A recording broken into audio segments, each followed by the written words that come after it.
Comparison: the 2023 Haval Jolion Hybrid vs Toyota Corolla Cross Hybrid 2023. Cheap to buy doesn't always mean good value. Should you take a chance on a Jolion Hybrid, or stump up for a Corolla Cross? Things we like: Corolla Cross, supple ride, efficient hybrid, great steering. Jolion, low price, spacious rear seat, exciting cabin design. Not so much. Corolla Cross, cheap cabin materials, expensive, average back seat. Jolion, convoluted infotainment, mushy brake pedal, driving position. History repeats itself, and history is happening faster than ever before.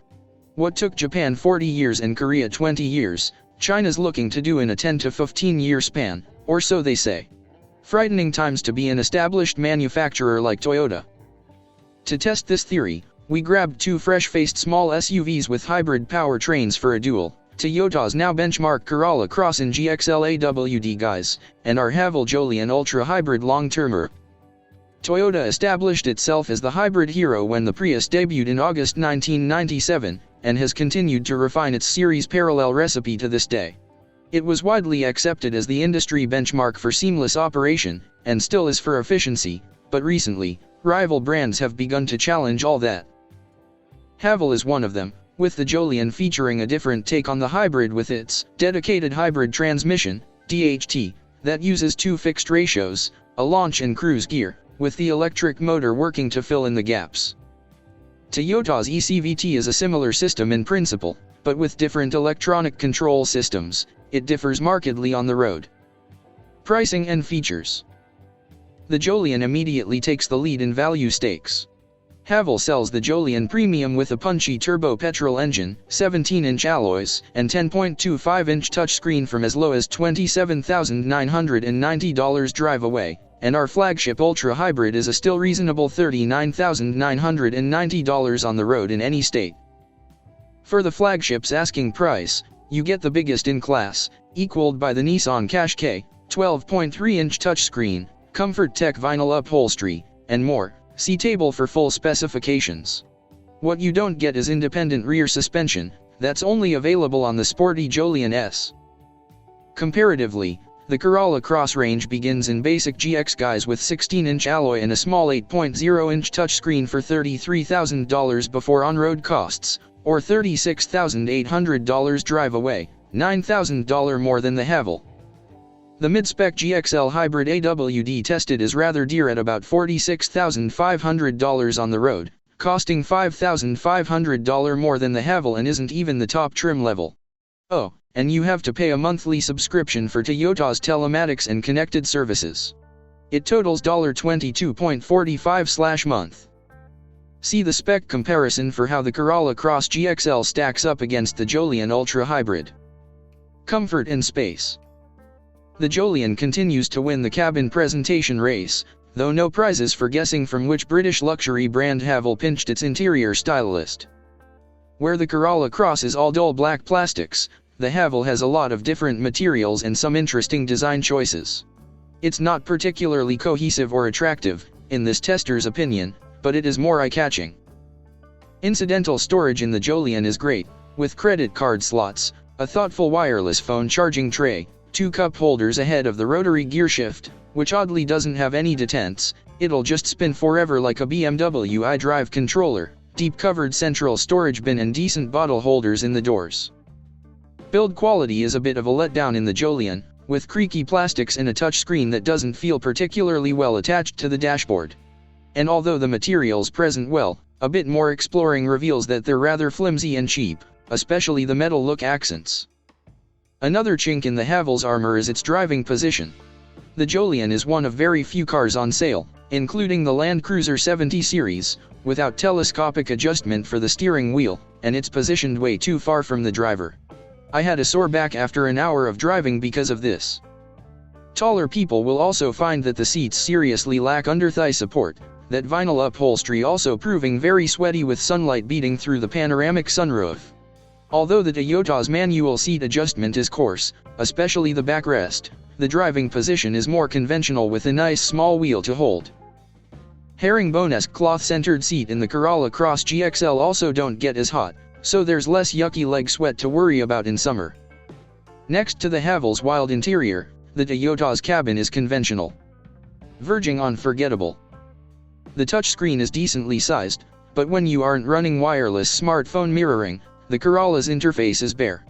It's slow to boot up as well, sometimes taking 20 seconds before becoming responsive. To be fair to the Corolla, while its user interface isn't sexy, it's easier to navigate than the Jolion's convoluted affair. Even with Haval's high-res screens, what's really frustrating are the Jolion's climate control and drive mode settings. Both are buried in strange places, and though you can add main menu shortcuts, the interface remains clunky and unrefined.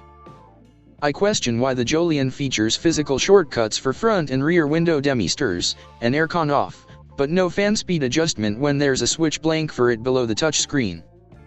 On top of the dashboard, the Corolla Cross has hard, scratchy plastics where you'd really expect some yielding soft materials. Plastic quality in general is a little disappointing. It feels old Toyota, and the cabin, although brighter than a CHR, is still a dark place to sit with a decidedly cheap canvas-like headliner. The Corolla Cross solves many of the Corolla hatch's back seat woes, but, considering its external dimensions, the Toyota isn't all that space efficient. A smaller car like the Skoda Kamiq does more with less. Rear passengers are treated to adjustable air vents, a 2-position reclining backrest, a fold-out armrest, 2 USB-C charge points, and about enough space for a 180 cm person to be comfortable. The Jolion, on the other hand, is a legitimate alternative to a size-class larger SUV, such as a Mazda CX-5. Although its bench is flatter and less supportive than that of the Corolla Cross, it puts occupants higher for a great stadium view forward. Head dash, leg and tow-room are all excellent, and it matches amenities with the Corolla Cross, save for USB-A in place of C ports. Both the Jolion Ultra Hybrid and Corolla Cross GXL AWD Hybrid are fitted with ISOFIX anchors on the outboard seats and feature top tether points for each position of the 3-wide bench. The Toyota Corolla Cross features a manual tailgate in GXL trim. You need to spend the extra on the flagship Atmos for a kick-to-open option. Neither boot is particularly clever, and the Haval's is an awkward long yet shallow shape. The Jolion gets a power tailgate, though. Both boots offer a solid 390L of space, though only the Haval gets a space-saver spare, with the Corolla Cross making do with a kin of goo, though front-wheel drive variants feature a spare. On the road. In isolation, the Ultra Hybrid's 1.5-liter 4-cylinder petrol-based hybrid powertrain is pretty sophisticated. The complexity of that DHT on paper equates to a mostly decent and hassle-free experience in the real world.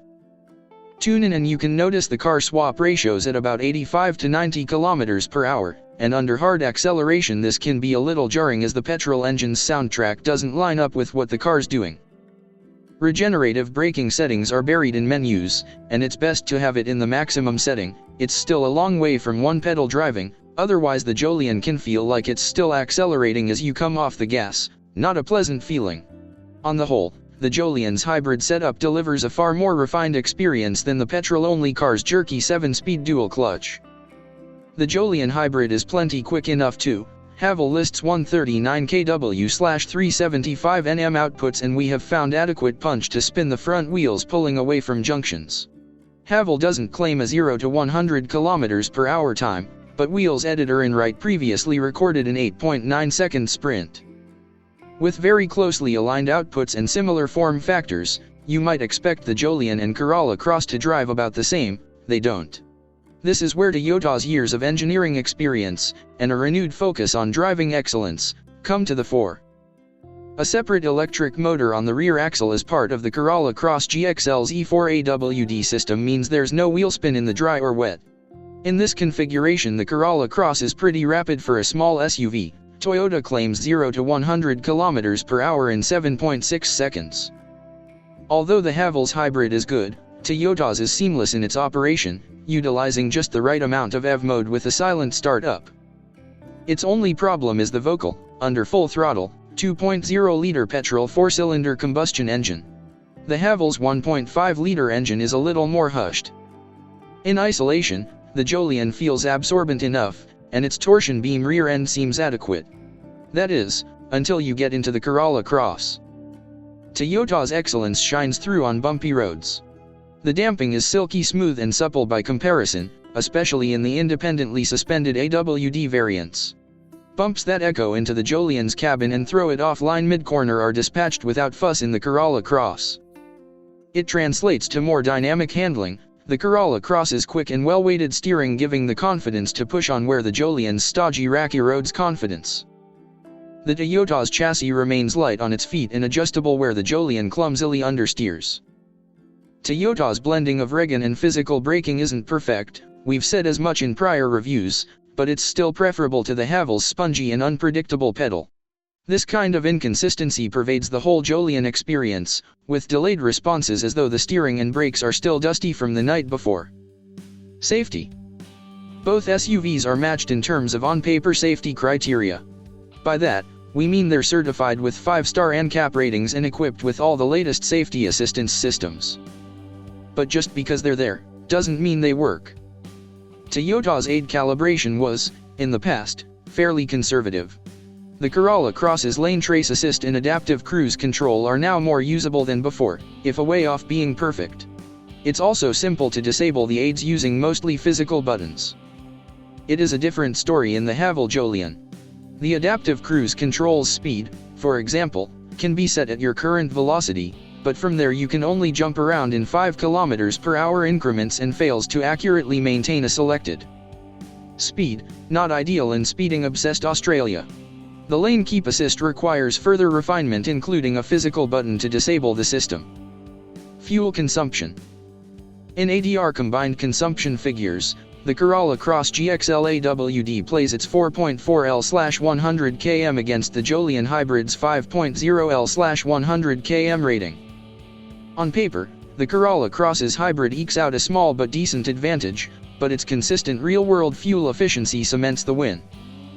According to the trip computer, over a 2-hour loop the Corolla Cross Hybrid used 5.2 L/100 km, 25% better than the Jolion Hybrid's 6.5 L/100 km figure.